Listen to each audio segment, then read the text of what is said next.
वो गर्मियों के दिन थे। गर्मी की वजह से सारे तालाब खुश्क हो गए थे। जंगल के जानवर भी पानी की एक एक बूंद को तरस रहे थे। इतने में वहां आया एक प्यासा कौवा। कौवा बहुत प्यासा था। कौवे ने कहा कि मुझे एक घूंट पानी मिल जाए। कौवे ने हर जगह तलाश किया, मगर उसे पानी कहीं नजर नहीं आया, क्योंकि गर्मी की वजह से सारे तालाब खुश्क हो चुके थे। कौवे ने तालाब, नदियाँ सब तलाश किया, मगर उसे कहीं भी पानी नहीं मिला। प्यास की शिद्दत से कौवे का बुरा हाल था। कौवे ने सोचा कि एक घूंट पानी ही मिल जाए मुझे। पानी की तलाश में उड़ते उड़ते कौवे को एक घर के आगे एक मटका रखा हुआ नजर आया।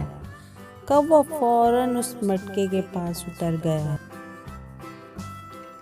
लेकिन कौवे ने जैसे ही मटके के अंदर झांका, उसमें पानी तो था, लेकिन पानी बहुत नीचे था। वो बहुत परेशान हुआ कि अब वो क्या करे। पानी तो मिल गया, लेकिन पानी इतना कम था कि वो उसे पी नहीं सकता था।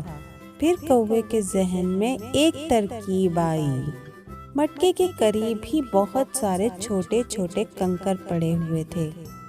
कौवे ने एक एक कंकर उठाकर मटके में डालना शुरू किया।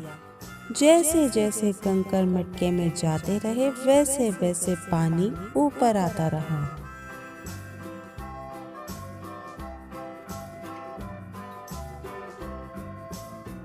और अब पानी ऊपर आ चुका था। कौवे ने पानी पीकर अपनी प्यास बुझाई, खूब सैर हुआ और अल्लाह का शुक्र अदा किया। तो देखा आपने कि कौवे ने किस तरह अपनी अक्लमंदी से अपनी प्यास बुझाई। हमें भी चाहिए कि जितनी भी परेशानी और मुश्किल आए, उसमें हमें परेशान नहीं होना चाहिए, बल्कि अपनी मेहनत और समझदारी से उस मसले को हल करना चाहिए।